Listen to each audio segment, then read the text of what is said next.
Un día más, domingo 26 de noviembre 2023.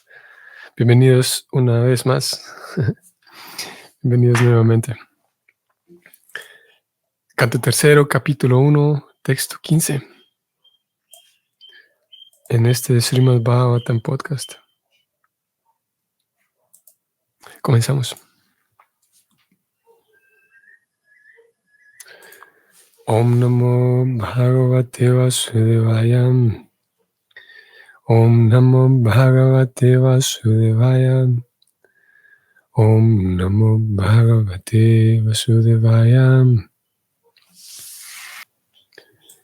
Kaenam atropa yuhava jimam dasya sutam yad balinaiva pushta tasmim pratipa parakritya astem nirvasya tamashu purachva sanaha. Traducción. Estas son palabras de Duryodhana. Recordemos, estamos aquí en esta escena en donde Vidura le dice a su hermano mayor, le recomienda que se deshaga de este hijo, se deshaga de Duryodhana por ser la ofensa personificada, dijo Vidura. Y si quieres hacerle un bien a toda la familia, te recomiendo que te deshagas de este tipo, dijo Vidura. En ese momento, Duryodhana, de quien están hablando, entra en escena y dice lo siguiente. ¿Quién pidió que viniera aquí a este hijo de una concubina mantenida? Es tan deshonesto que espía en favor del enemigo, yendo en contra de aquellos bajo cuyo sustento se ha criado. Échalo fuera del palacio inmediatamente y déjalo únicamente con su respiración. Duryodhana está hablando estas palabras para su papá. Al rey Dhritarashtra le dice, échalo fuera a este hijo de una concubina mantenida. Porque está espiando en favor del enemigo y está yendo en contra de aquellos bajo cuyo sustento se ha criado. Varias cosas aquí interesantes. Claro, porque Prabhupada va a abordar esto un poco más, principalmente el tema de por qué Duryodhana está hablando aquí de su tío, por qué él está hablando con estas palabras, por qué se refiere a él como hijo de una concubina mantenida. Pero aparte, es que toda su vida, Vidura pues ha crecido en la casa real. Y Duryodhana en este momento está señalando de que Vidura, en lugar de agradecer que ha crecido y se ha mantenido, su vida ha estado en la casa real, ahora está yendo en contra de la familia real, porque es la familia real quien lo ha mantenido, quien lo ha criado, y ahora él está yendo en contra de esa familia real, él dice. ¿Y cómo está yendo en contra? Está espiando en favor del enemigo, porque Duryodhana considera que Vidura lo que está haciendo es poniéndose de favor de los Pándavas. Claro, porque está hablando en favor de los Pándavas, pero en realidad Vidura está hablando en favor de la verdad, en favor de la justicia. Pero Duryodhana interpreta eso como si su tío, al defender a los Pándavas, es un enemigo también. Por eso dice, échalo fuera del palacio de inmediato. Y déjalo, quítale todo, no lo dejes nada, que se quede únicamente con su propia respiración.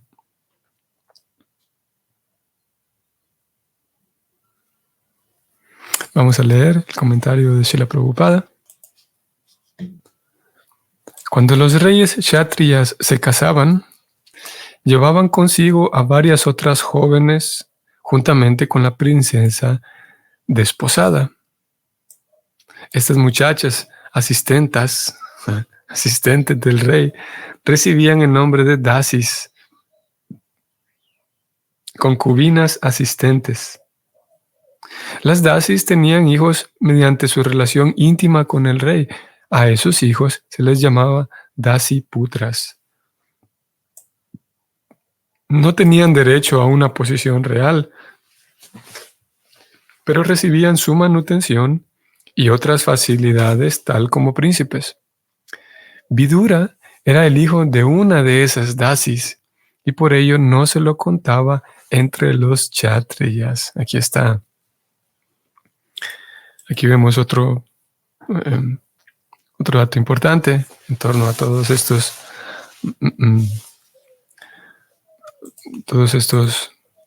miembros de la casa real. Resulta ser que Vidura no era, digamos, no era contado como kshatriya debido a lo que acabamos de leer.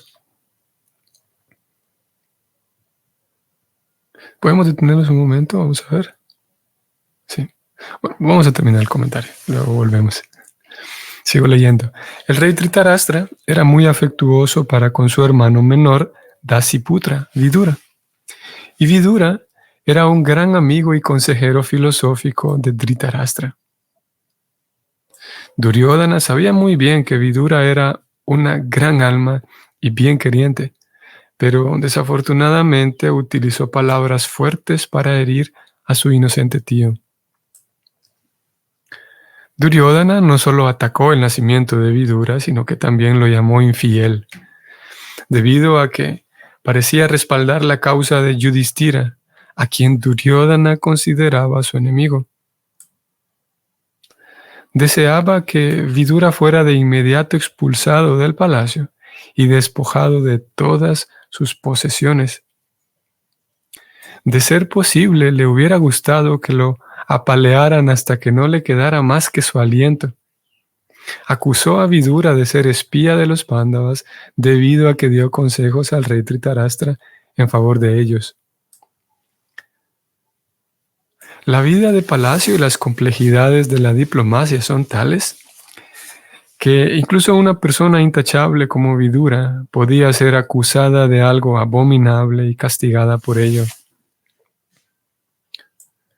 Vidura estaba sobrecogido de asombro ante ese inesperado comportamiento de su sobrino Duryodhana, y antes de que algo ocurriera, de hecho, decidió irse del palacio para siempre. Aquí termina el comentario. El Mahabharata viene relatando, digamos, todo el origen de esta dinastía de los Kurus.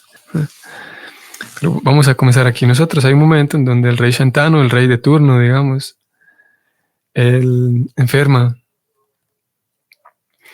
y muere.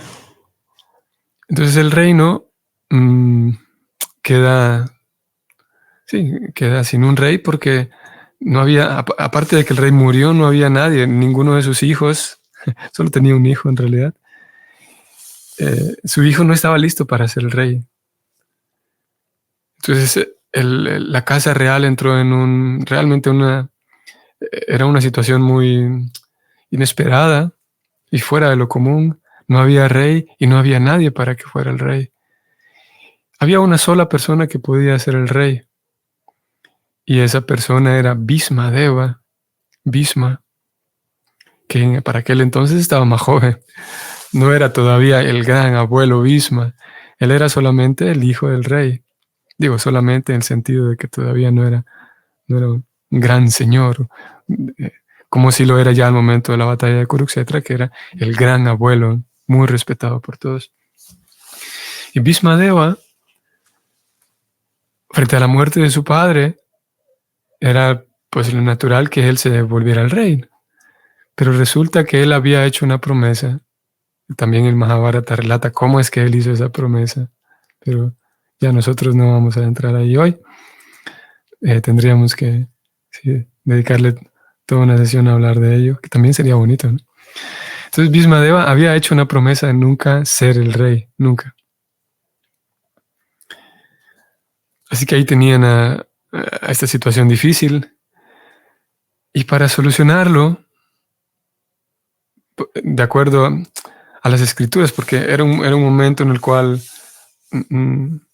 por ser tan crítico, era necesario observar las escrituras y proceder de la mejor manera, proceder de tal forma que el reino no se viera manchado, digamos, no se viera, manchado por malas decisiones que se podían tomar debido a que la situación era difícil. Entonces ellos estaban intentando proceder de la mejor manera, los consejeros del palacio y todos los demás. Entonces había una concesión que indicaba que en situaciones como esta, en donde no hay rey, es posible que se,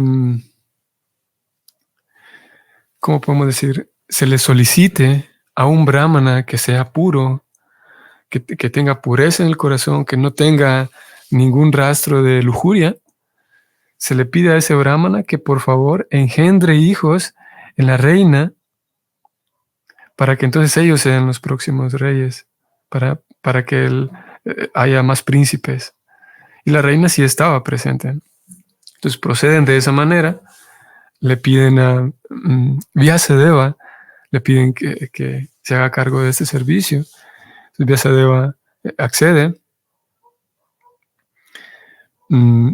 Y de este arreglo, entonces nacen 3 hijos. Pandu es el segundo. Dhritarashtra es el primero. Luego Pandu y finalmente Vidura. Y Dhritarashtra, Dhritarashtra y Pandu, ellos dos, nacen porque hasta ese momento no había una sola reina, sino que habían 2 reinas, 2 viudas. Entonces Pandu y Dhritarashtra son hijos, cada uno, de una de las 2 viudas del rey Shantanu. Y el tercer hijo es Vidura, que ya no nace de ninguna de ellas 2, sino más bien de una de estas Dasi, como aquí Prabhupada lo explicó. Ahora ya tenían, o sea que estamos hablando de que Pandu, el papá de los Pándavas, en realidad es hijo de Vyasadeva. Claro que Vyasadeva, él no se queda, definitivamente que no, porque el hombre está dedicado a otras cosas y tiene otros servicios y tiene otra vida. Él accede, digamos, a este arreglo, pero él no se queda en el palacio de ninguna manera. Entonces, no es que Pandu haya digamos, tenido una convivencia completa con Vyasadeva como su padre, pero en realidad él es su padre. Estamos hablando de que entonces los Pándavas son nietos de Vyasadeva. En fin, una de estas dasis entonces era la hija era la mamá de Vidura. Y es lo que está resaltando aquí Duryodhana, de que él se crió, como podemos decir, le permitimos que creciera con nosotros. Y claro, recordemos que Duryodhana es solamente comparado con la edad que tiene Vidura, es que es su sobrino. Y sí, recordemos que él es su sobrino. Y Duryodhana está hablando aquí, está tomando una posición así tan, con tanto orgullo, diciendo que nosotros le dimos la crianza a este señor. Cuando en realidad cuando Duryodhana nació, pues su tío ya era un hombre, ya una persona mayor. Pero él estaba poniéndose aquí en una posición para humillar a su tío. Nosotros le dimos la crianza y ahora él se rebela en contra de nosotros. Echémoslo del palacio. Y Prabhupada, como ustedes vieron, Prabhupada señala que si por él fuera, le hubiera gustado, vamos a ver, le hubiera gustado que lo apalearan hasta que no le quedara más que su aliento. Duryodhana era un tipo con una forma de ser un tanto curiosa.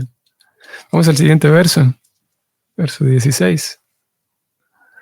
Swayam dhanur dhari nidayamayam Bratu purom armasutaditopim Saitam atyul banakarnabanir Gatavyato yat uruman.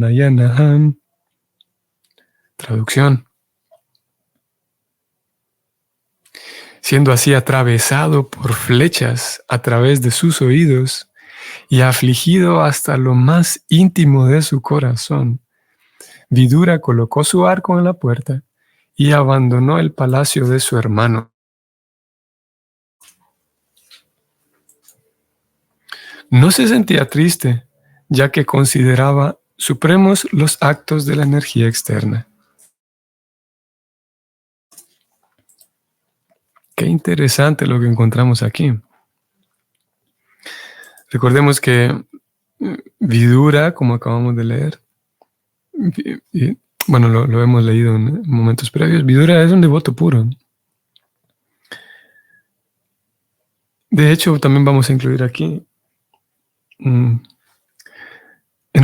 su vida anterior, Vidura, a ver, ¿cómo podemos decir esto? Recordemos que cuando el Señor Supremo aparece, desciende, Él le pide a los semidioses que lo acompañen, que formen parte de su elenco. Y los semidioses y sus esposas participan de toda esta puesta en escena del Señor Supremo. Entonces, y uno de ellos es el semidios encargado del Dharma, de la justicia, Dharmaraj o Yamaraj. Y él nace como Vidura. Estamos hablando aquí de Dharmaraj, esta persona, este Vidura, que es un devoto puro, una persona que con mucha autoridad en el servicio devocional. Entonces resulta que él nace como Vidura y él mantiene, sin duda, que mantiene su devoción y sí, mantiene su disposición hacia Krishna. Entonces, sabiendo de eso, que Vidura no es una persona ordinaria de ninguna manera, el verso aquí nos indica que después de escuchar las palabras de Duryodhana, su sobrino, él fue atravesado por flechas a través de sus oídos y afligido hasta lo más íntimo de su corazón. O sea que se sintió tocado, digamos, se sintió, aquí el verso habla, Prabhupada lo traduce así, como afligido en lo más íntimo de su corazón. Sí, afligido. Entonces podríamos considerar que un devoto puro no experimenta todas estas emociones. Y es por eso, o es una de las razones por las cuales es necesario estudiar la vida de esos devotos puros, en este caso el Bhagavatam, que nos va hablando de todos estos incidentes que tienen que ver con la devoción pura. Porque podríamos concluir en nuestro intento de cultivar esa devoción pura y de progresar, podríamos concluir de que tales devotos puros no experimentan ese tipo de emociones. Y por lo tanto yo podría intentar, claro, en mi esfuerzo tal vez sincero, pero podría yo intentar actuar de tal manera que es antinatural. Aquí Vidura termina siendo atravesado por las flechas en forma de palabras que le dirigió su sobrino y afligido. Sin embargo, el verso al mismo tiempo nos dice que es que no se sentía triste. Sí, se sintió afligido, pero sabía que la energía externa es controlada por el Señor Supremo. Tenía esa comprensión, sin embargo, la emoción, el sentimiento, no estaba ausente. Esa aflicción que sintió en lo más íntimo de su corazón. Como dije, nosotros en nuestro intento podríamos hacer el esfuerzo por anular diferentes emociones y de hecho, por un lado anularlas y por otro lado podríamos sentirnos culpables tal vez por experimentar diferentes emociones, ya sea en este caso la aflicción, otro tipo de emociones también. Podríamos sentirnos culpables pensando que estamos faltando, pensando que es algo desfavorable para nuestra vida devocional. Pero aquí lo vemos a Vidura sintiéndose de esta manera. Como dije, el error sería experimentar tales sentimientos y, sí, y que ellos sean quienes prevalezcan en nuestra vida. En este caso, Vidura comprendía, a pesar de experimentar, de entrar en ese estado, al mismo tiempo su comprensión estaba clara, la comprensión de que todo ocurre por el control del Señor Supremo. Y Prabhupada va a abordar el tema también, vamos a leerlo. Significado. El devoto puro del Señor nunca se perturba por una posición difícil creada por la energía externa del Señor. Nunca se perturba. Pudiera ser contradictorio, ¿no? Porque acabamos de leer que Vidura estaba afligido. Pero esa aflicción no lo perturba. Sigamos leyendo. En la Bhagavad Gita 3.27 se indica: Prakriti kriya manani gunai karmani sarvashaha ahankara vimudhatma kartaham itimanyate. El alma condicionada se encuentra absorta en la existencia material bajo la influencia de diferentes modalidades de la energía externa. Absorta en el ego falso, cree que está haciendo todo por sí misma. La energía externa del Señor, la naturaleza material, se encuentra por completo bajo el control del Señor Supremo. Y el alma condicionada está por completo bajo la garra de la energía externa. Por lo tanto, el alma condicionada se encuentra por completo bajo el control de la ley del Señor, pero tan solo debido a la ilusión se cree independiente de sus actividades. Duryodhana estaba actuando bajo esa influencia de la energía externa, por la cual habría de ser vencido al final de todo. No pudo aceptar el buen consejo de Vidura, sino que por el contrario, insultó a esa gran alma que era el bien queriente de toda su familia. Vidura podía entender esto debido a que era un devoto puro del Señor. A pesar de ser muy violentamente insultado por las palabras de Duryodhana, Vidura podía ver que Duryodhana, bajo la influencia de Maya, la energía externa, estaba progresando en el sendero que conducía hacia su propia aniquilación. Por lo tanto, consideró supremos los actos de la energía externa, aunque también vio cómo lo ayudaba la energía interna del Señor en esa situación en particular. El devoto tiene siempre un temperamento renunciado, ya que las atracciones mundanas nunca pueden satisfacerle. A ver. Me detengo un momento acá. El devoto tiene siempre un temperamento renunciado, ya que las atracciones mundanas nunca pueden satisfacerle. Este temperamento renunciado es más bien, digamos que un reflejo, un síntoma. No es un requisito, digamos. Esa renunciación viene como un resultado del progreso espiritual, de la comprensión espiritual. Y no al revés. No es que el intento de falsamente renunciar, falsamente negar todas las cosas materiales van a generar, ¿sí?, la atracción a Krishna, digamos. Obviamente hay cosas que son realmente nocivas, hay cosas que son realmente destructivas, y eso por puro sentido común hace falta distanciarnos de ellas.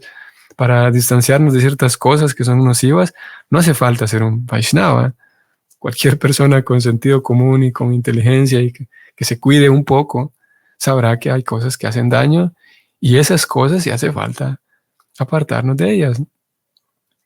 Sin embargo, la renuncia al mundo material es eso, es un resultado, es un reflejo de la madurez espiritual. Y no a través de la renuncia se gana el servicio devocional. Sigamos leyendo. Vidura nunca estuvo atraído por el palacio real de su hermano. Estuvo siempre dispuesto a abandonar el lugar y consagrarse por completo al amoroso servicio trascendental del Señor. Ahora obtuvo la oportunidad por la gracia de Duryodhana, Y en vez de sentirse triste por las fuertes palabras de insulto, se lo agradeció internamente, pues eso le daba la oportunidad de vivir solo en un lugar santo y ocuparse plenamente en el servicio devocional del Señor. Mm. Lo que su corazón buscaba, pues, ahora por la gracia de Duryodhana, y él se lo agradece internamente, ahora puede dedicarse a lo que quiere. La palabra gata, vyataha, o sea, entre paréntesis, sentirse o sin sentirse triste, es significativa aquí debido a que Vidura estaba liberado de las tribulaciones que molestan a todo hombre enredado en las actividades materiales. Por consiguiente, pensó que no había ninguna necesidad de defender a su hermano con su arco, pues aquel estaba destinado a la aniquilación. Así abandonó el palacio antes de que Duryodhana pudiera actuar. Maya, la energía suprema del Señor, actuó aquí tanto interna como externamente. Fin del comentario. Y muy interesante, la actuación interna y externa de la energía suprema del Señor, la Maya. Vamos un poquito más arriba, casi al final, y Prabhupada explica, vamos a ver, no lo explica, pero lo menciona, esto de sin sentirse triste. Prabhupada dice, Vidura estaba liberado de las tribulaciones que molestan a todo hombre enredado en actividades materiales. Ok, estaba liberado de todas las tribulaciones que molestan a una persona ordinaria. Pero Prabhupada, ¿cómo es eso? De que él estaba liberado, pero el verso dice que se sintió afligido en lo más íntimo de su corazón. ¿Cómo es eso? Le podríamos preguntar así a la Prabhupada. Y lo cierto es que estaba liberado en el sentido de que esa aflicción que sí se presentó en el corazón de Vidura no lo distrajo de su comprensión espiritual.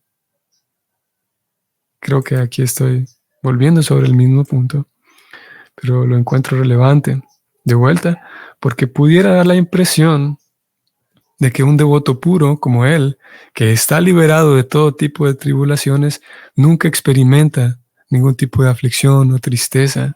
Tristeza menciona aquí la Prabhupada. Y otro tipo de emociones. Pero una vez más, sí se experimentan, con la diferencia de que esa tristeza no impide que el progreso espiritual del devoto continúe. Mientras que en otros casos, ese tipo de eventos, sí, digamos que entorpecen otro tipo de actividades para la persona común. Y lo encontramos también a lo largo mismo del Mahabharata.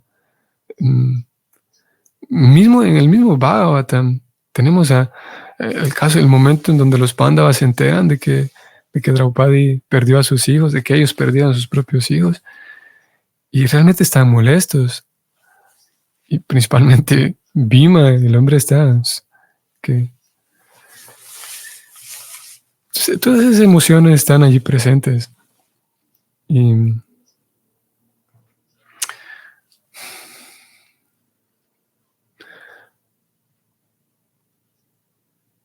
la Bhagavad Gita, vamos a ir allá, ya estamos sobre el tiempo, sí. La Bhagavad Gita, el capítulo 14. Vamos a compartir esta pantalla. Hay muchas citas referentes a esto que vamos a leer ahora, pero vamos a incluir solamente esta única cita, referentes a la importancia de el estudiante conocer cómo funciona la naturaleza material. Aquí estamos hablando del funcionamiento de las emociones sobre uno. Porque si yo conozco cómo funciona, entonces puedo desenredarme de ellas. Si yo tengo una comprensión no tan clara, entonces puedo imaginar que me estoy desenredando de ellas, pero en realidad no estoy haciendo mucho. El ejemplo que estoy dando, y podría hacer todo un esfuerzo por no experimentar todas estas emociones, pensando que es el camino que debe seguir un Vaishnava para conseguir la devoción pura. Pero en realidad me estoy enredando más, no estoy haciendo mucho. Vamos a leer este capítulo 14, texto primero. Y veamos cómo se titula el capítulo. Las tres modalidades de la naturaleza material. Cuando entramos aquí en el primer verso, Krishna abre el capítulo diciendo que te voy a exponer de nuevo esta sabiduría suprema, algo similar a lo que ha venido diciendo. Y vean lo que dice Srila Prabhupada desde el inicio del capítulo 14 titulado Las tres modalidades de la naturaleza material. Prabhupada dice, desde el 7º capítulo hasta el final del 12º, Sri Krishna revela en detalle la verdad absoluta, la suprema personalidad de Dios. Ahora el propio Señor está iluminando más a Arjuna. Si uno entiende este capítulo a través del proceso de la especulación filosófica, llegará a comprender el servicio devocional. Si uno entiende este capítulo que gira en torno a las tres modalidades, a través de la especulación filosófica, o sea, a través de poner toda nuestra inteligencia tratando de comprenderlo, entonces llegará a comprender el servicio devocional.